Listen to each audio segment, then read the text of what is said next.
Vasudevendra yogindram natva jnana pradam gurum mumukshunam hitarthaya tattva bodho vidhiyate.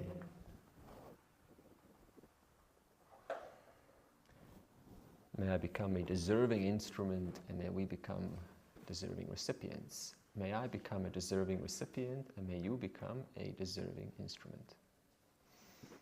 So this is the verse. The verse is acknowledging the teacher, because see, Vasudevendra Yogindram, right, is a teacher of the author.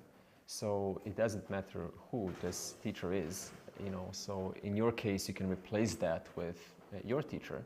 So you can substitute Vasudeva, who is the king of yoga, the king of Yogi Indram, so the king of yogis.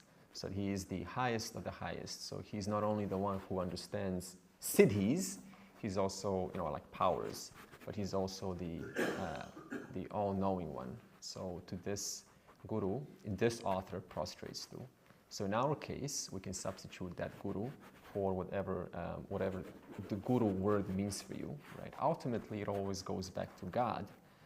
But this is firstly acknowledging that, see, any merit that I receive, any compliment or anything that you say to me, it doesn't go to me, it goes to my teachers. And when I compliment them, they say, well, it goes to my teacher. And so it goes all the way to the beginning, to the first.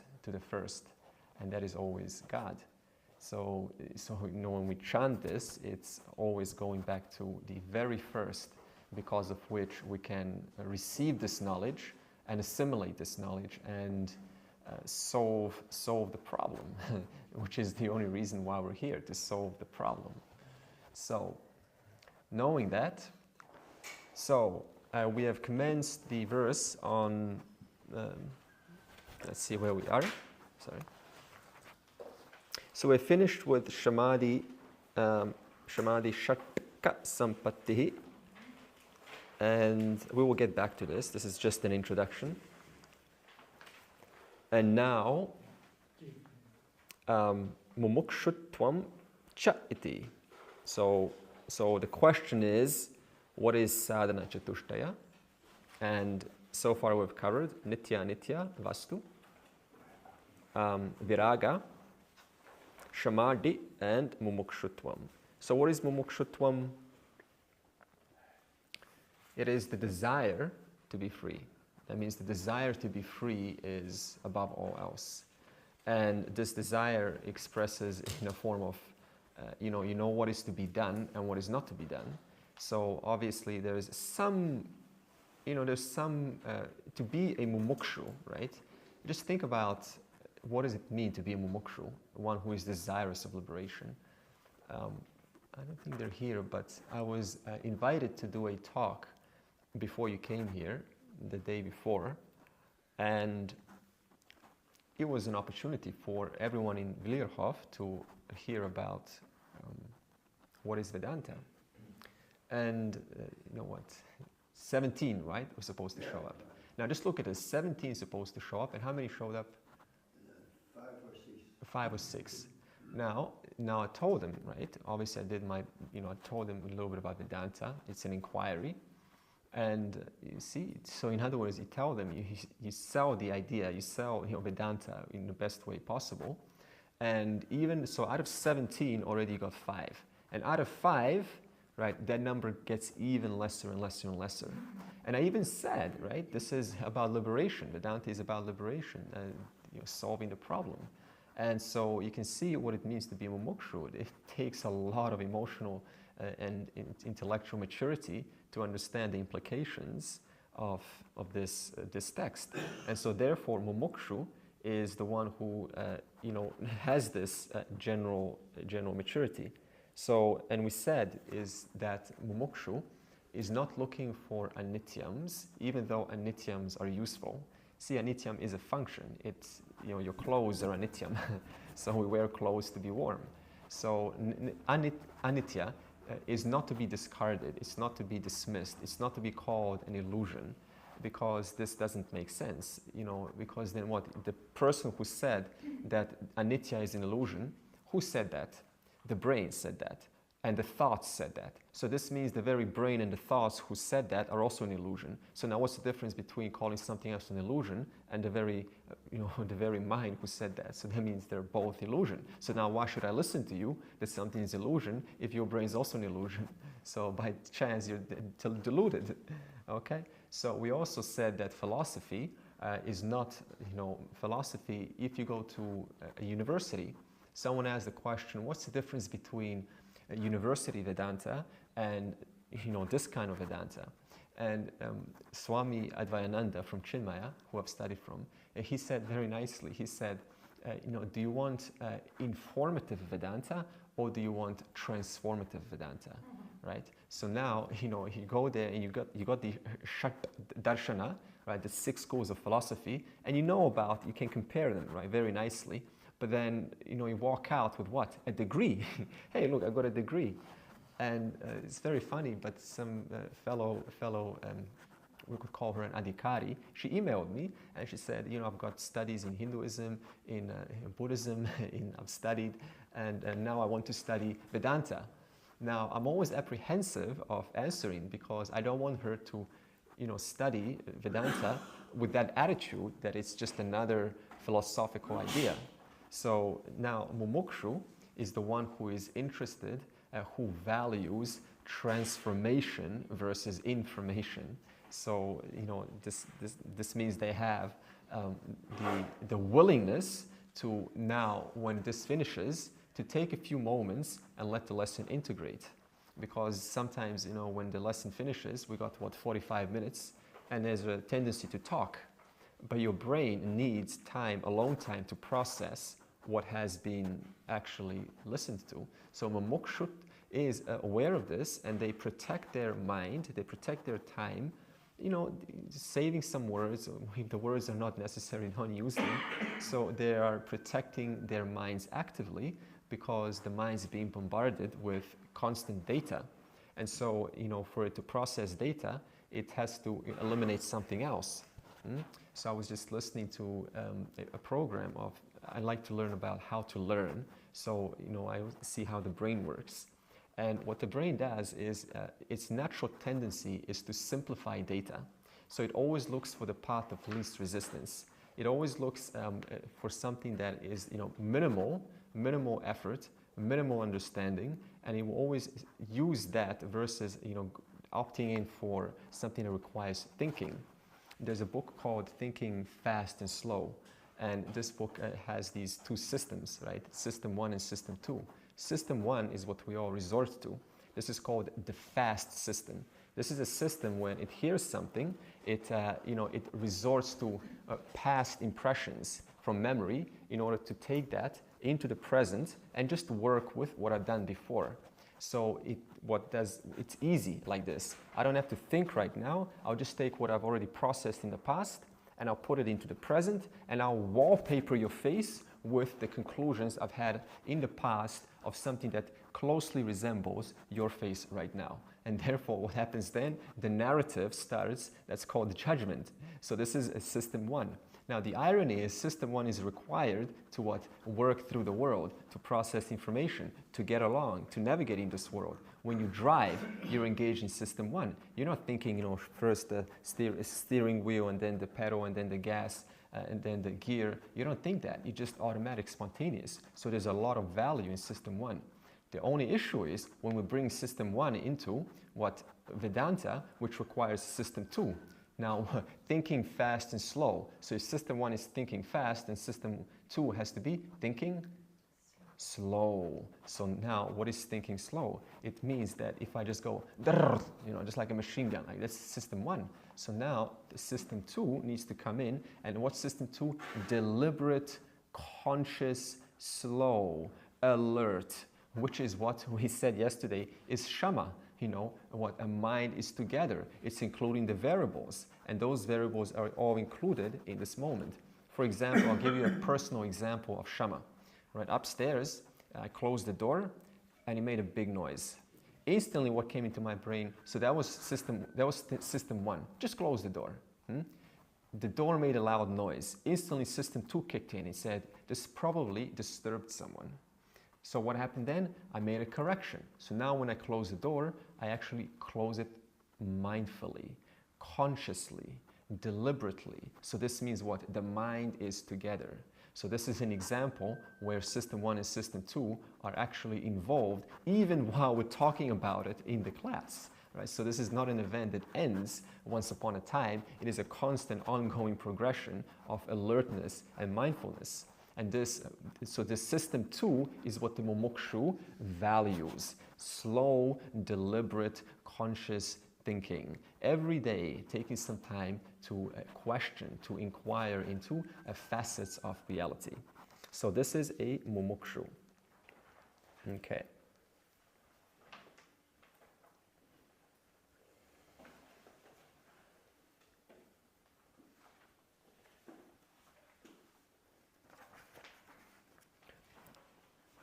Okay, next verse.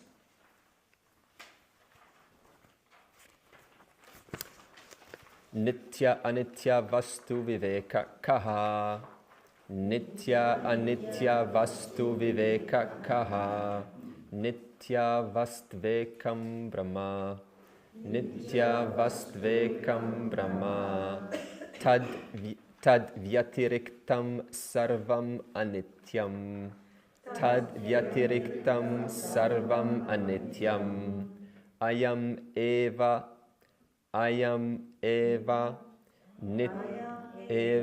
nitya anitya vastu viveka kaha. Nitya anitya vastu vivekaha. Okay, so this viveka, let's look at this word viveka, line 1. So see, ultimately, this viveka, it's pertaining to 4, what we call in Sanskrit, purusharthas. Purusharthas just means 4 goals in life. And, you know, there is security. We all need security, right? If you don't have security, then we're constantly worried about security. It's very hard to focus on knowledge or philosophy or anything that's valuable if we are concerned about where will the next paycheck come from, how will I survive, you know, and what's going to happen in the future. So security, believe it or not, is needs to be there before we can have any kind of, you know, higher forms of thinking. Now, what about karma? You know, they say pleasures of life. Now, suppose you take pleasures of life out, right? You just have pasta, whatever you eat. You take the sauce out. Don't even put salt, nothing, just plain bland. How would that experience be for you? It will be just a life of complaints, right? No color, nothing. It's just one bland, you know, walls are just white. You know, oh, I don't need anything. It's just wasting space there. So this means pleasures or delights of life are also important for your well-being. So Vedanta does not discard any of this because, you know, it has value. It has, as I said, it has habitual value, and this habitual value does what? It keeps you sane. It keeps you sane in this world when your children are doing something naughty, when, you know, your colleagues are, you know, kind of doing something fishy, when, you know, employer is doing something different, when spouse is acting funny, okay, when the dog, you know, does his business in the wrong place. So, you know, one needs to, you know, retain their composure. Now we also have dharma. We also have dharma, living a life of general ethical values, upholding upholding a standard upon which people can look up to you. You know, like a leader who exemplifies a status of someone that is mentally composed, whose mind is together, who is relatively clear what needs to be done or what not needs to be done, what is now right thing to do, what is inappropriate and what is appropriate.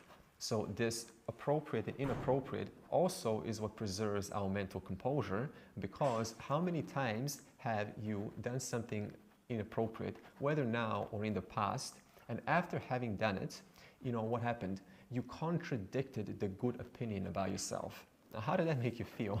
You know, it stuck. For me, it sticks for 1 day at least, even 2 days sometimes. And this sticking, it's unnecessary because now I cannot think, I cannot I'm a little bit self-esteem goes down. So this means it is in one's interest to preserve their ethics, their sense of what is appropriate and inappropriate. So all three are very important. Now, so this means what? You have settled accounts with the world. You have settled accounts with the world. This is a statement by Swami Dayananda.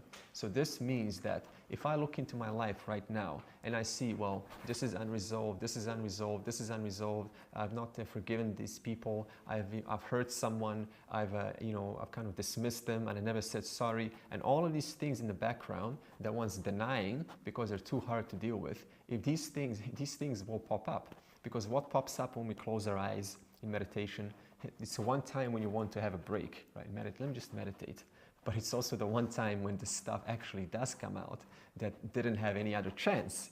So you can see that there's no getting away from what needs to be addressed.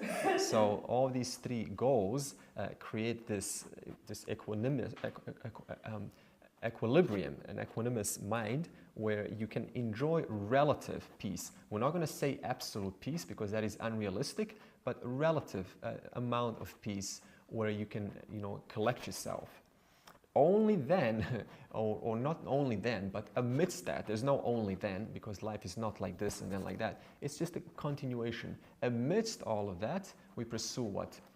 Moksha, which is nityam. So when it says nitya, anitya vastu, viveka, so you're discerning between what? The three goals, right? The delights of life, kama, what's appropriate, inappropriate, dharma, and you're discerning security, artha, against what? Moksha. So this means these three are a means to the fourth, which is moksha. And so what is this moksha? It is nityam. And therefore it says there is a discernment involved that all activities that are done ultimately what? Subserve the highest purushartha, which is moksha. And that is what we call nitya, anitya, vastu. Vastu means reality, viveka. So it's not an intellectual process that is done in the corner of the room at 5 o'clock. It is a constant discernment amidst our activities. And therefore it creates what? An intelligent mode of living. In other words, a mode of living whereby you're able to say no and you're also able to say yes because it's going to retain your sanity. It's going to create some peace in your mind whereby you can engage your thinking. Okay? So this is nitya and nitya. Now, good. So nitya, vas, so this is, any questions? Okay.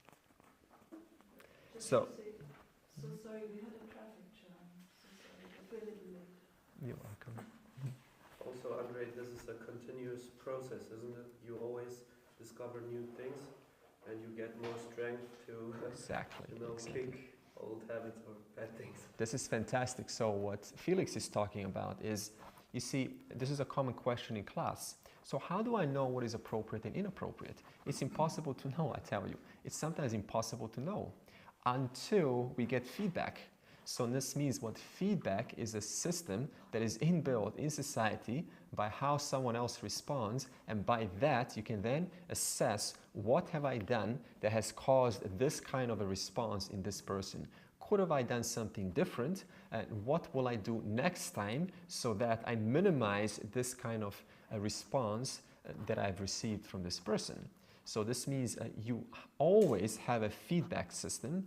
This means what? Every person is your precious resource. Every person. And I'll tell you, it's so easy to discard someone. We just say what? They're projecting. They're projecting onto me. That's their stuff. You know what? It could be the case. In fact, you could say that 50% of the chance could be they're projecting, but the other 50%, You know this person has a hard life as much as you've had. They've got some lessons, they've got some teachings that are precious and worthy of considering. Therefore, the other 50% at least involves me considering they may have something of value to show me. So therefore, what? It's called taking responsibility for everything that happens, even if it's your fault or not your fault. That is not the point, but taking responsibility for absolutely everything. In the 1930s, there's a fella called William, he was born in a luxurious family, and his sister started a successful art business. And he found himself unable to start a business even though he wanted to, because he was ill. No matter what he did, he fell ill. One time he decided to go to the Amazon jungle and to be with the shamans there in the 1930s. And he got ill there too. And he decided, my life is not worth living, because no matter what I do, I always get sick. I cannot do anything. So he came home and he wanted to take his life. He wanted to take his life away. And then he found a man called Charles. Charles was a psychologist at that time. Charles inspired him to take responsibility, accountability for his life. And what did he do? He said, for one whole year, I will become absolutely responsible for every single thought that happens to me, and I will take responsibility in such a way that I will apply some wisdom, some thinking, some reframing onto my thoughts. And if it doesn't help me, 1 year from now, I will take my life. You know what happened? He took absolute responsibility for how he felt, how he emoted, how he opinionated, how he judged, what he said, what he didn't say. For everything he took responsibility for. How fast he ate, how slow how he chewed, how the food went inside. He went all the way, right? Now, 1 year, what happened? His life transformed so much. He became one of the most popular, most influential psychologists of all time now. If you're looking up, I don't know the second name, but William. And so what does this mean? He created an experiment. Let me just for 1 year, I've got nothing to lose, take total responsibility. And so he did. And his life absolutely transformed. So taking responsibility for one's life. Okay? See, now, I understand. Yeah, but you don't know my situation. See, everyone's got this thought.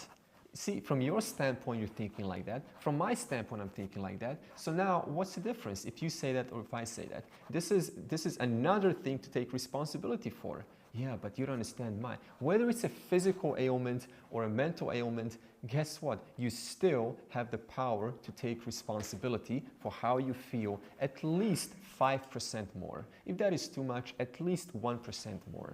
In Japan, we have a concept called Kaizen. Kaizen means constant and never-ending improvement. So what they do is, instead of starting to, suppose you want to exercise yourself and just to build some well-being. So instead of, what do? They get on the field and they start running for 20, 30 minutes.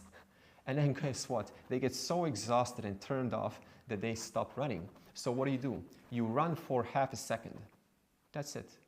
I have succeeded. Not half, maybe 1 second. Okay? And then you just wait next day. Next day you run for how long? 5 seconds. Stop. I have succeeded. Every single time you do that, you build a little bit more dopamine, dopamine associated with this action. Little by little, but you know what your mind's saying? Man, you can do more than this. What's wrong with you? 1 second, 5 seconds. So using reverse psychology, you're convincing yourself that you can do a lot more. And so eventually slow build up, and it comes to a point where you just you're now exercising for, let's say, you're walking for 15 minutes, and it's normal. And how do you do that? It was a slow, gradual build up. So this is, taking responsibility for one's action. It is your duty. In fact, when we get to the term called uparama, which we're coming to, uparama means one's own personal swadharma, one's own personal duty. And what is one's personal duty? To take responsibility for how you feel. It is no one's fault but yours. There is no one to blame. It's not your parents, it's not the society, it is not your environment, it is not your neighbors, it is not the student, it is not anyone but you. This is a statement that needs to be thought about because it has profound implications for how you really feel. Think about this, taking total responsibility for everything about your beingness. Everything about your life you take responsibility for. It's something that we can be, that we can think about and consider. Okay. Now, when it says nitya vastu, so what is this nitya vastu? So it says nitya vastu ekam brahma. Nitya vastu ekam brahma. So now, how many nityas are there? Ekam, one. So now, it says there is one eternal, permanent, limitless, unchanging reality called Brahman. You say, why does it not say Brahman, this un? Why does it say Brahma? This is because Brahman is a stem. If you decline the stem, you get Brahma. So technically, they're the same words. Whether you say Brahma or Brahman, they're the same words. So it says there's this one reality called Brahman. Now you say, why is there one? Why is there one? Because if you logically analyze the statement, look at this. What is Brahman? Brahman comes from the root word brh, brh. Brh means to expand, to grow, or to increase. Now this word man, right, this word man is got no meaning. It just means you attach the word man onto a root and you turn that root into a nominal noun, into a noun. Now, for example, kar, kr, probably kr is to do. So now kar man, brahman. So just put the man, right? Jan is to be born. So jan man is birth, right? So this man means nothing, but this brh means to grow, to increase, or to expand. Now this word, what it actually means is that which is already maximum expanded, maximum grown, maximum increased. So it's not in a process of growing. It's not in a process of increasing. It's already at its maximum reality of being, of being big. That's what Brahman means. That which is big. Now, how big? You say, is it Eiffel Tower big? No, it's bigger than the Eiffel Tower. Is it world big? No, it has to be bigger than the world. Otherwise, what's going to accommodate the world? Is it bigger than the biggest? Of course. Is it smaller than the smallest? Of course. It has to accommodate everything. So now you say, what's the logic of having one reality only? It's very simple. The word infinity, what does infinity mean? Infinity. Infinity. There's no end. There's no end. There's no end? Anything else? No beginning. Huh? All possibilities. All possibilities, yeah. No end, all possibilities. No limit. No limit. Oh. Everlasting. Everlasting, good. So infinity means that which already expands maximum. There's no point when it's going to end. So if I say infinity, if I just say the word infinity, so this means that I've included the beginningless to the endless. There's not one point where I stopped or began, whether in left, right, up, or down, when I say the word infinity. So now, is two infinities bigger than one infinity? No, because infinity, just to say infinity, it's that which is already infinite. It's already infinitely big. It's already infinitely everywhere. So now, if I say two infinities, that cannot be larger than that which is infinitely big. So logically, you can only have one infinity. In other words, it means that you can never have something that is outside infinity, because then you have to account for, okay, then what does it look like when you have outside infinity? And what happens immediately? Your mind gets into an imagination mode. Now it has to create a ball, and it has to create outside the ball. So it's one without two. One, exactly, so one without a second. Yeah, so one without a second. So Ekam Brahma is only one. So by definition, explaining this one without a second it means you cannot have two or three. It's pointless. You can only have one. Okay. So therefore, now, how do you know about this Brahman? Okay. Suppose we didn't have the scriptures. Could you know about Brahman? The Shastra? No. Look at this. When we get to creation process, how this world was created, evolution Vedanta does not contradict evolution. The fact that the human beings were at some state less evolved, and we went through a process of evolution, Homo sapiens, right, and so monkeys and so on, it does not contradict it. Now look at this. Just for suppose when the Earth was created 4.5 billion years ago, right? 4.32 or 4.5 plus minus. Now they have different numbers there. So now, what happened? You first had rock, just molten lava, rock everywhere, very hot, right? Just chaos. And now you had to wait a couple of billions of years. You had to wait a couple of billions of years for the first plant to come, to harbor a potential microbe. And that microbe to potentially evolve into a multicellular organism, into something that is more advanced like a worm. And that worm eventually through the evolutionary process had to come into this advanced creature with 4 legs. Now, how long did that take? That take billions of years. So now, not only that, there's no human being left. There's still no human being on Earth at this point. Now you have to wait for creatures to start to look at the reality, look at their environment, and make a fire. So now they have to make a fire, have to figure that out. They have to basically move themselves and survive. They have to hunt for animals. So now you still have to wait. Now, finally, when the human is at its maximum intellectual state, only then they have the capacity to start to inquire into reality. And when they inquire into reality, they're able to discern nitya and anitya. So, and only then you have to wait for human beings to start to inquire and then to write it down, and only then you can look at the Shastra. Now think about how long did that take for you and I to look at this? And who got these statements down? They say the rishis. And what is a rishi? Rishayaha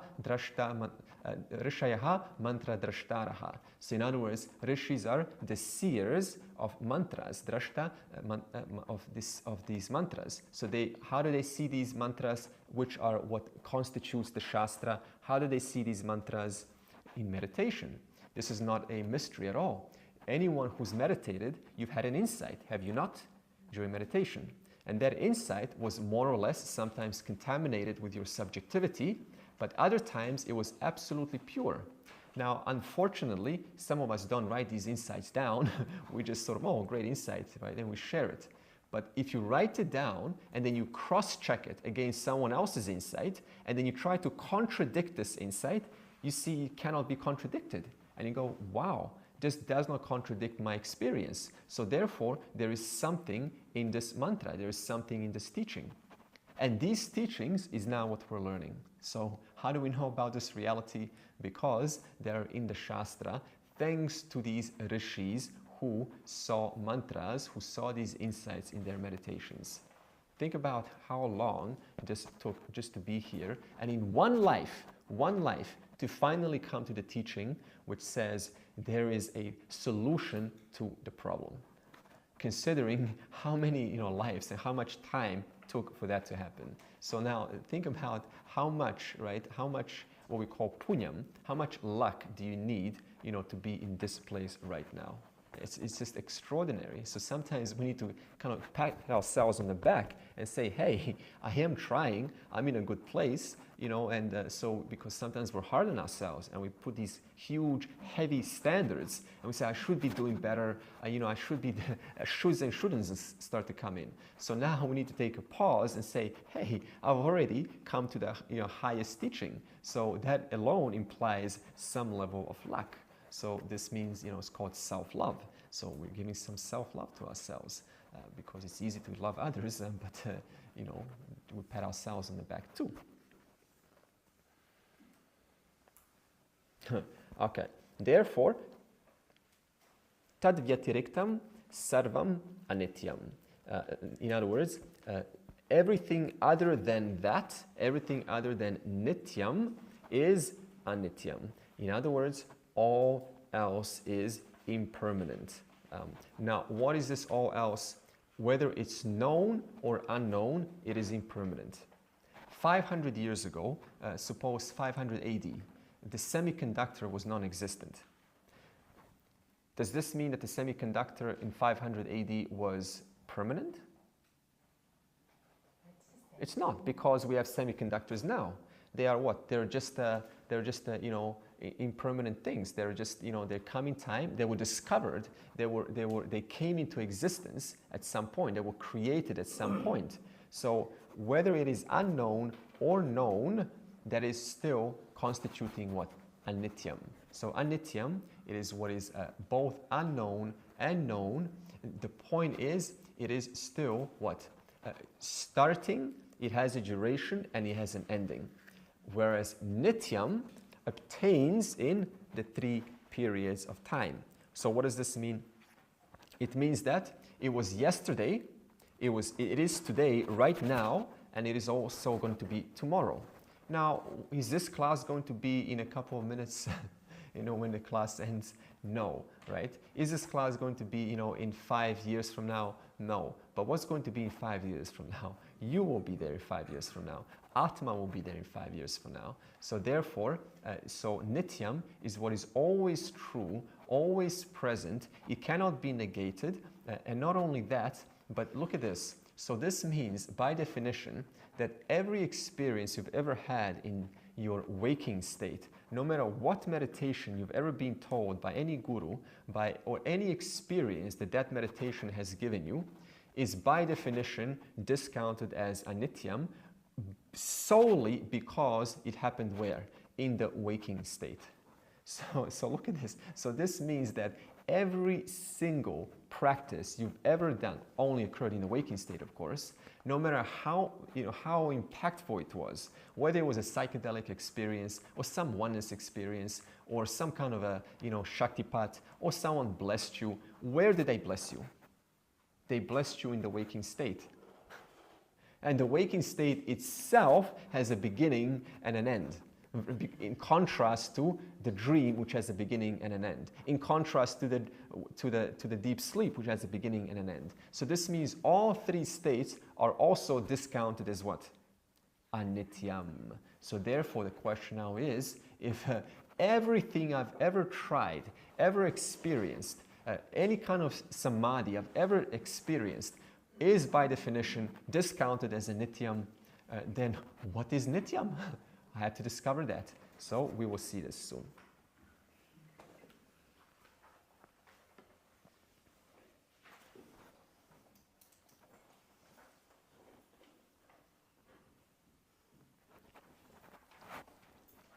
You know what a spiritual awakening is? You heard about that? Spiritual awakening? Yes. Books upon books are written. My spiritual awakening. Not yours, my spiritual awakening. Yeah. Where did that spiritual awakening happen? You see? In the waking. So it's not in the waking. It's not the spiritual awakening. It's just an experience. Nityam cannot be experienced because any experience is what? It wasn't there and now I'm experiencing it, right? It's lasting and I'm no longer experiencing it. In other words, you cannot produce, you cannot generate nityam. It cannot be experienced, produced, or generated. It can only be discovered. So this means that nityam has to be right here, right now. Now, where? Does someone else have nityam? Do you ask someone else, hey, do you have nityam? What's nityam like? Let me go to the guru and ask him, hey, what's enlightenment like? You heard this question? What's enlightenment like? What's it like to be enlightened? So in other words, what's it like to what? Be in contact with what I am also in contact with. What's it like to be in touch with what I'm already in touch with right now? So you see, it doesn't make sense. Nityam obtains through and through everyone, all the time, right now, all the time. There's nothing to say. There's no question of knowing it more or knowing it less. It is already known at its maximum state, at its maximum potential. It's already known maximum. So now what's the problem? Then how come I don't know it? And this is because we have a superimposition problem. We have anityam overlaying itself over nityam, and therefore, what do I see? What does the crystal see? The crystal sees nothing but blue rose, red rose, pink rose, changing rose, old rose, and therefore, who's old? I'm old. Young rose, who's young? I'm young. Dying rose, who's dying? I'm dying. Wilted, sad rose, saggy rose, who's saggy? I'm saggy. Is this touching the crystal? Not at all. Therefore, when we say nitya, anitya, vastu, viveka, what are we saying? Cognitively, I understand that these attributes of age, dying, being born, having a spiritual awakening, these are all the products of a rose going through its flowerings, which are non-stop. It's going through seasons, which you cannot stop. And this, I don't have to stop it because it's not under my control. I don't even have control when the body digests the food and how it digests the food. There's no control over that. You just swallow the food and the food is digested. So it's a different order here. So what? In other words, cognitively understand that the nityam is already here. So this is a cognitive understanding, which is slowly supposed to be revealed. How are we doing? Too fast? Too slow? No? Too fast. Oh, I can't help it. Very fast. Yeah, it's my mind thinks fast. If I slow down, you're not going to get as good teachings. Maybe that's why we're recording, right?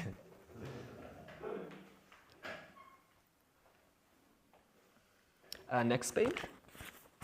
But that was the slow thinking which you were speaking about, no? Yeah, but that's relative. You know, for some people, slow is really slow. Some slow is really fast. So that's another layer.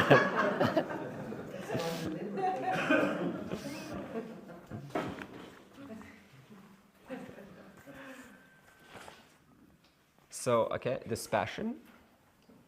Dispassion, lack of a better word, we'll use dispassion. Viragah kaha, viragah kaha, iha swarga bhogeshu, iha swarga bhogeshu, icharahityam, icharahityam. Okay, I mean, it's a very simple statement. It says, what is dispassion? It's absence of what? Desire in reference to enjoyments here and thereafter. So iha is here in this world and thereafter is in heaven. So it's a very clean statement. It's shallow. It's kind of a superficial statement. So you know, but it still has its validity. So what does this mean? What is dispassion? You know, we keep on mixing these words: detachment, dispassion. Okay, we can all put them into one category for the sake of simplicity. So detachment and dispassion, we can all put it into one hand and say they're one and the same thing. So now let's bring this back down to earth instead of going dismiss everything as anitya. Full stop. Next verse. So what is dispassion? Dispassion is, if I show you a gold right now, you know, what's the intrinsic value of this gold? What is gold? Make you happy? No, intrinsic value. So what is the original quality of the gold? So the gold is what? Yeah? A metal? Yeah, what else is gold? Just objectively. It's what? It's yellow, not in its raw state. It's, yeah, it's malleable. It means it's soft. Right? So it will go metal, yellow, and malleable. This is called the intrinsic value of the gold. It's an original value. It's the actual value that it enjoys empirically. So empirically in this world, this is true to these descriptions that we just said are true to the object. It is yellow, it is soft, it is rare. That's another one. It is rare. This is true to the object. So this is called, in Vedanta, we call this objectivity.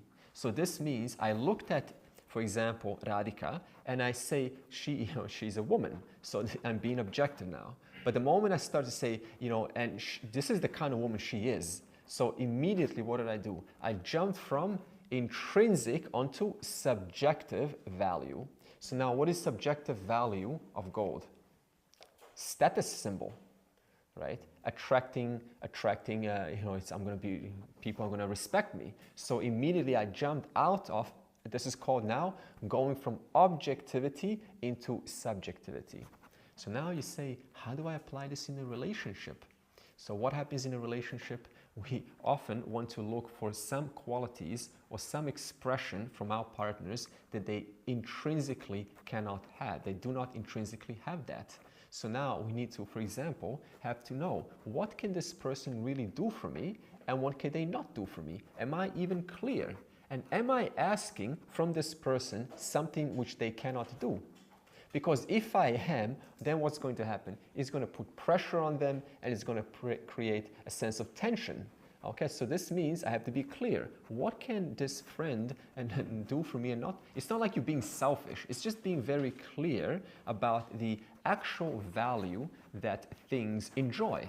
So in other words, what is dispassion? Just being objective, looking at the real facts. What can this watch house really do for me? It can bear my, my body. I look at my parents. I love my parents a lot, but they see the house as a status symbol. So now it's like furniture. My God, 5 rooms. It's all filled with furniture, and I don't know which furniture to sit on because there's too many choices, right? So now this is what turning the house into going from objectivity into subjectivity. So this means the house now becomes what it's not supposed to be. It's not supposed to be a place for showing off and taking pictures and sending to you, hey, look at my house. This is not it. So this means with people, we also have to understand what can this teacher do for me? What can they not do for me? Even teachers. Some teachers, I listen to many teachers because I love their expressions. Everyone has a different take. So therefore, this teacher can show me some emotional aspect of living. This teacher can educate me intellectually. So in other words, I don't ask a teacher who is good intellectually, I don't ask them to teach me about emotion because their nature is what? To be extremely logical, right? So this means I learn from them, and if they do not have this emotional aspect, then I don't complain. I say, hey, this is who you are, and I'm going to ignore anything else, that all the other flaws that come out of you, because everyone's got flaws. This is a fact. I'm going to focus on what? On your strength. I'm going to learn from your strength and put everything else behind. Otherwise, we're going to mix in what? Our complaints onto the person, and then we deny ourselves the value that the person has for us. Okay? This is dispassion. What else is dispassion?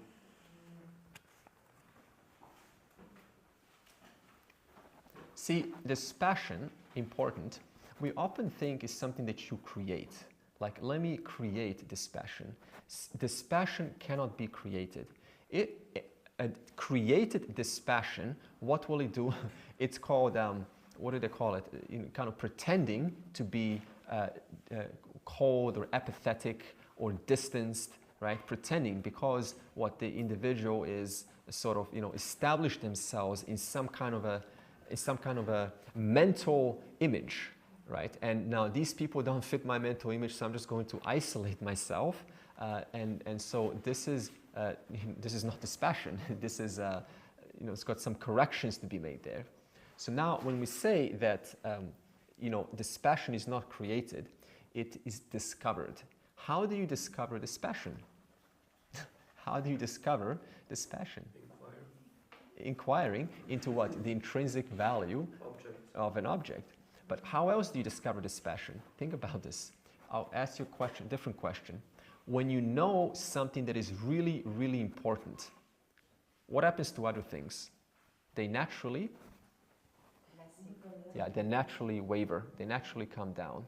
Because you know what is important enough for you, what is significant enough for you, that automatically you become what? Dispassionate to things which do not reinforce what you value. Therefore, dispassion is not developed, it is discovered by knowing what is important for you. What do you value so much that it's worth the sacrifice? Dispassion. So we need not create these things. We only get clear what is it that we really, really, really, have to have, because we see the beauty of it. We see the value of it for you. Okay. Next page.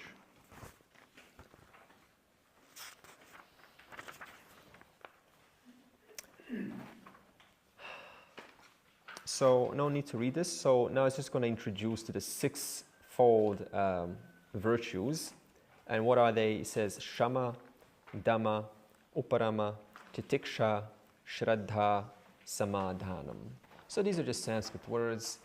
Now we will all explain them. Let's go into the first word. Now Shamaha Kaha, Shamaha Kaha, Mano Nigrahaha, Mano Nigrahaha. Yeah, they say control of the mind. Okay. Please turn on happy thoughts right now. And turn off sad thoughts. It can't be done. We can hypothesize, but in reality it cannot really be done. So that proves that we don't have, we have relative control, but not total control of our minds. So now, what is this mind control? Number one, accepting that, see, look at this. The nature of your mind is inherently unstable. Anything anitya, the most unstable thing in this universe is the mind, by the way. Even a rock, a rock is stable, staying there. Water is even more stable than your mind. Water at least can be still. The most unstable thing in this universe is your mind. Now, what's the most common thing that we have? I want to what? I want to take ownership of this unstable mind. I want to bring some control into it. You cannot, because this mind is so, it's like water. You cannot grasp it. When you grasp it, it just flows through your fingers. So now, if one tries to control their mind on and on and on and on, there's a problem with this kind of thinking, because it's going to bring a lot of frustration. Sometimes we judge ourselves based on our fast thoughts. Let the thoughts be fast. Suppose your thoughts are not fast, right? Suppose you don't think quick. So what does this mean? You see a car there. Oh, okay, the car is very far. So now let me think quick, walk onto the road. But the car is already right here, right? And you're just walking and there's a little car hits you. Oh, let the thoughts be fast. That's their nature. So you cannot slow down your mind, because the nature of the mind is to be very, very, very quick. Which is why when you talk about system 2, it's what? It's deliberately slowing it down, right? Deliberately slowing down, relatively deliberately slowing down this fast mind. Okay, so what is Shama? Shama, again, we said conscious, deliberate actions, thinking about, whenever you can, about what words are coming out of these lips right now. What actions, how fast am I moving my hand right now to my cup? Now, this can be practiced, not for the rest of your life, but it can be brought into one's attention, and then automatically, you'll be surprised, the mind just takes on this Shama automatically. So, sometimes whenever I get a chance, I will deliberately, slow down when I'm reaching over to the doorknob. I will, slowly open the door, and it will just going to introduce some mindfulness into one's experience. And this mindfulness is what? Relative to your words, how we speak.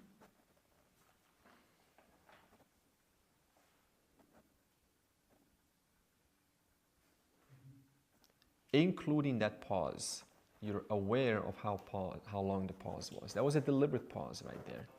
Okay, that is also Shama. Our words, what words are we choosing to use to describe things? Okay, and also our, what else? Our thoughts. Thoughts is something that we can also, sort of reframe. Sometimes our thoughts will be negative. This is mostly this in psychology. They would say that mostly the person's predisposed towards negative thoughts. Now, there's many reasons for that, but the thing is, this is firstly accept this. If you try to be happy, that itself assumes there's a problem. There's a book called The Art of Not Giving an F. I read that book. It's a very good book, right? And it makes a very great statement. And it says that the problem in personal development is that we try to have a happy, positive experience. Trying to have a happy, positive experience itself is a negative experience because it assumes that something is wrong. So I'm resisting what is happening right now. I want right now to be different. That becomes effort. That becomes hard. And then he makes a statement, whereas to acknowledge one's negativity itself becomes a positive experience. So I'm like, oh my God, yeah. I also saw something like your happiness is your acceptance of the situation minus your expectations. So when you don't have expectations, there's no reason to be unhappy. Yeah. Mm. So expectations is another big thing. So when we talk about resilience, titiksha, then I'll bring in some patience, expectations there. Yeah. So shama is what? Mind management. Not mind control, mind management. Who's controlling the mind? Who's managing the mind? You are. Your buddhi is managing. Your intellect is managing the mind. Can you manage the mind completely? No. So step one, accept. You will never completely come to a satisfactory state of managing the mind. There will never be one moment in your life when you're saying, I have attained mind management and I am now happy. That will never happen. It is a struggle, I tell you, for everyone. This is how the mind is. Because the nature of, you do not create the mind. The nature of the mind is to simply fluid. It's like a fluid thoughts. And especially today, we have a lot more management issues than we did 500 years ago when we didn't have internet, when we didn't have all of these VR devices, we didn't have so many concerns. So now imagine how much more work we have to manage today than 500 years ago. It was a very simple life back then. You bring home bread, kiss wife, kids come inside. Very simple life. Kick the can on the road. That was what they call soccer and entertainment for 5 hours. Now we have to what? We have to have these complex, online games with headphones on, and you have to get the right model, have to have the right connection. So all of these additions now become part of the mind management process. Yeah. So so the times are also creating this challenge.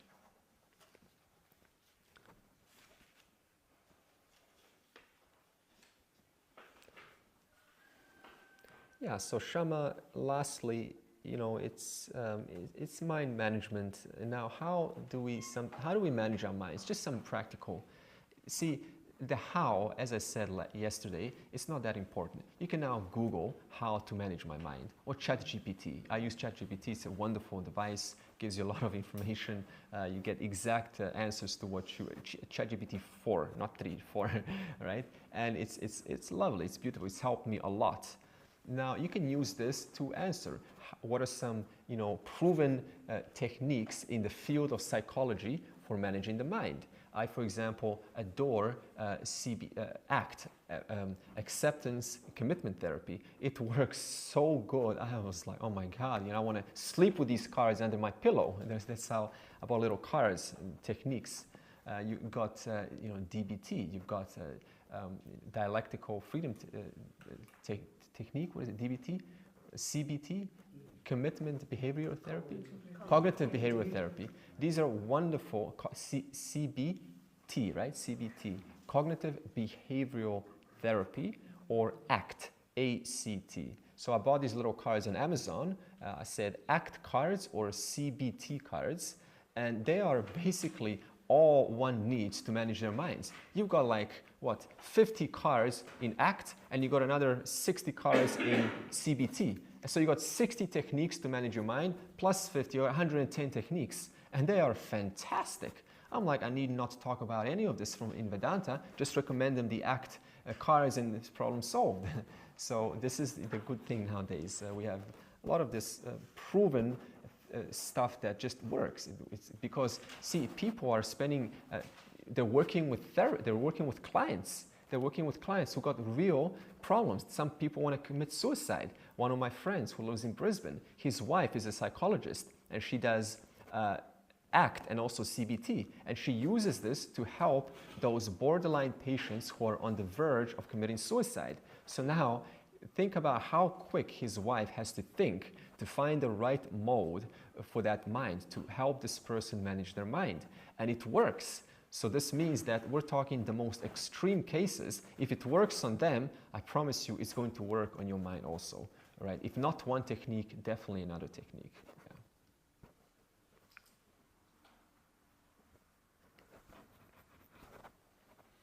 Yeah. Okay, Dhammaha.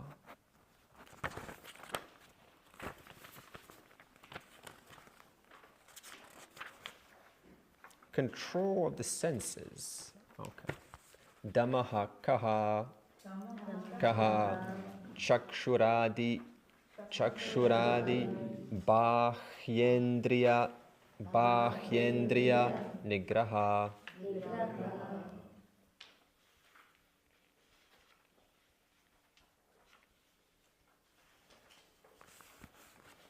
Okay, so this, see, you've heard the word antahkarana, right? Antar means inside. Now the outside means bahu. Bahu is outside. So if antahkarana is the mind, then bahu is the external senses, such as chakshu, such as the eye, etc. So now let's just split this into two categories, just for some clarity. See, your instruments, your bahu indriyas, your external organs, constitute of your 5 organs of perception, the eyes, the ears, the tongue, right, etc. But they also constitute the organs of action, those organs which are like hands used for grasping, feet used for walking, anus used for excretion. These are all, functions that keep us alive. This is what constitutes the human body. So now, when it says management of Dhamma, what happens sometimes is when it comes to action organs, see, like your eyes, your physical eyes, suppose that the person cannot quite manage their mind very well. And when every time they see something, they get emotionally triggered. It's just not possible, right? Hey, I've tried techniques, but this person just triggers me. Or this chocolate, if I look, it makes me, I want chocolate now. So now, what do? So in this case, one version of Dhamma is to physically, right, move your eyes away from those things that trigger you. This is a very common thing. Just remove things in the house, for example, that stimulate or facilitate some kind of unhelpful thinking. What do teenagers have nowadays? Like celebrities, Formula One. Okay, this is fine for them, but eventually when we grow out, we can put some goddess, some deva, something that instills divinity. So because, see, you cannot stop your eyes. All eyes do is they report information. So it's not like eyes are sinful. It's not like eyes, hey, eyes, you're naughty. Why are you looking at that object over there? So eyes just simply report. Ears just simply report sounds. But what happens after I process those sounds, that is what now shama. Now we need to apply shama. So now look at this. When it comes to seeing or hearing something, it's not necessarily, Dhamma is not necessarily about closing your eye, I don't want to see this. In fact, we had in the 1970s, one of the swamis, who I never mentioned the names, he went to the extreme. He said, I do not want to see a woman. No, because woman will, facilitate the naughty thoughts. So what my disciples had to do, he wanted to go to the airport to give a talk in a different country. So he said, hey, disciples, surround me to prevent any, so that my physical eyes do not land on a woman. Now, is this what Dhamma is? This is just effort. This is hard. So what? God put woman to test men. This is what they say in some places, right? This is God. Did you have any female disciples? They were male. They were males. Yeah, they were males. So the males were surrounding him, and he didn't want any connection with women.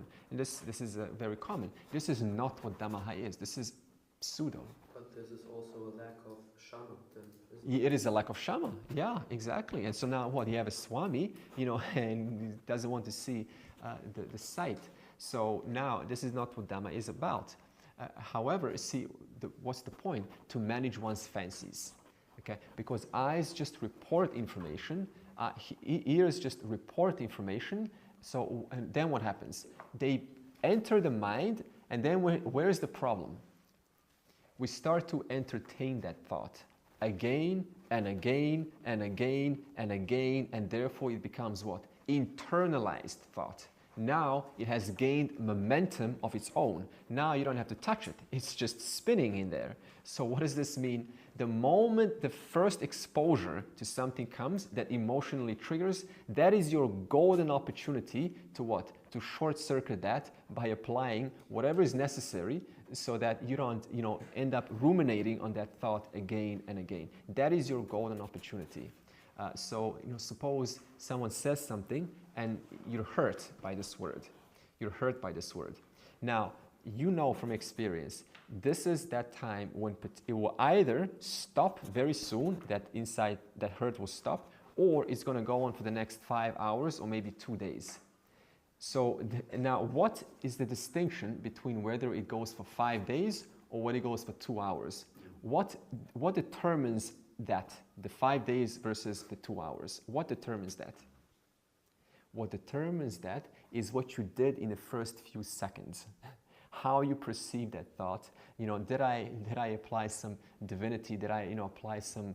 Did I bless it? Did I say, hey, may God bless this person, right? Did you apply some of these many methods in those first few seconds? Those first few seconds will determine whether it stays for 2 hours or 5 days. So therefore, so this is again shama. So shama involving back the mind, bringing in the mind to help you to prevent the unnecessarily long aftermath of ruminating on something that is just going to hurt you, right? So first few seconds is your golden opportunity for reframing what you saw, what you experienced, reframing the situation. What else could this mean? Is this really true? Could I be projecting? How do I know that this person is like this? What proof do I have? Could they be, just in a bad mood? Is this, what specifically am I unhappy about this person? What do we do in real life? We find one little flaw, one little mistake, and we generalize that across the entire person. So they have one little flaw, and then we say, I don't like, instead of saying I disagree with that flaw, what do we say? I disagree with the entire person. So we brush off the entire person. So this is a mistake. In Bhagavad Gita, what did Krishna do? How many times did he go up to Duryodhana trying to reason with him? He could have dismissed Duryodhana a long time ago. He kept trying and trying and trying, and he even says, give him back their property. No. Or give him back 5 villages. No. Or give him back 5 houses. No. Give him back 1 house with 5 rooms. No. So look how negotiation works, right? You give him something that is it's huge, and you keep on going smaller, exhausting all your options. And if nothing else works, then you can just move on. But at least if you move on, you can now say, at least I have exhausted all my options.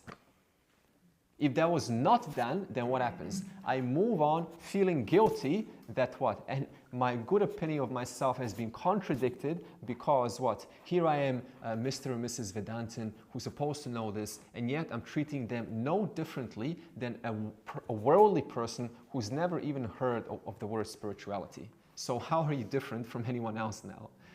So this is a duty on our part, taking responsibility to what? To look at the situation in a right manner so that it doesn't trigger you off. And if it does trigger you off, what does this mean? There are some emotional triggers that still have to be worked on. That is a golden opportunity to work on it right now. The worst time to work on oneself is when? When everything's okay. Hey, I've got free time. Let me look at these cards now. Okay, Andre has recommended act. Let me just go through all the cards. Technique 1, cool. Technique 2, useless. The best time to use those cards or any of these techniques is to what? When you're actually emotionally triggered, when there's a problem, pull that thing out and use those techniques. Then it's going to have maximum impact. So this means you're working with your emotional states and using these techniques, which are hopefully by your side, always available, because the most crucial moment, the least thinking that arises is when we're emotionally triggered. So this is when we most need these cards. So make sure they're close to you, because we don't think about this. We default to our old ways, our old patterns of 20, 30 years of thinking, and we completely, cards are just cards, it's a piece of paper, it's not valid right now. So it's like some serious effort to actually manage one's mind. Okay, so this is Shama and Dhamma.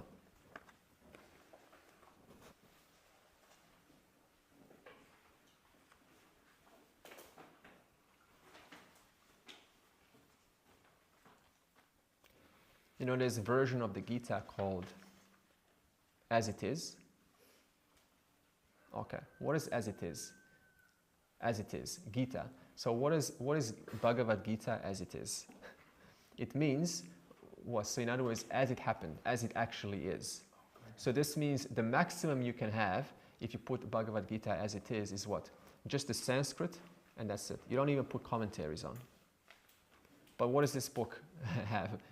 Commentaries after commentaries after commentaries, right? So now, as it's not, right? Not only as it is, but it's as it's not. So now look at this. This is absence of Dhamma. What I say one thing, but I mean something else. I say Bhagavad Gita as it is, but what? As it is, ... according to me. So in other words, what is Dhamma? Ensuring that what you say, you really mean that. What you say, you mean. Because otherwise there's a disconnect between what we say and the thinker. And therefore, what happens? Our confidence goes down. Well, if I cannot even trust myself, how will I trust the teacher? How will I trust the Vedanta? And therefore, the knowledge has now less power to influence you. So you can see how one thing that we do in the real world, how it actually gets brought into the class in reference to understanding the reality. So everything has a wonderful connection. So these values teach us to not only practice it here, but practice it all the time. And therefore, it's going to have a way that you have confidence in yourself. I've done well last time. I was able to apply the techniques last time. And you bring in yourself with what? A confident you. And because I've succeeded before, I can succeed right now. So these are values to be cherished. These values are to be cherished and brought dear to you because they preserve our sanity and ensure that we understand this knowledge, which we will as we continue in the next session.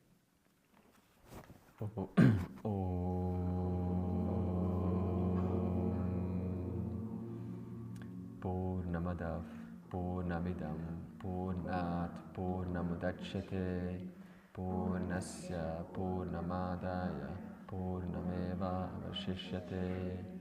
Om Shanti Shanti Shanti.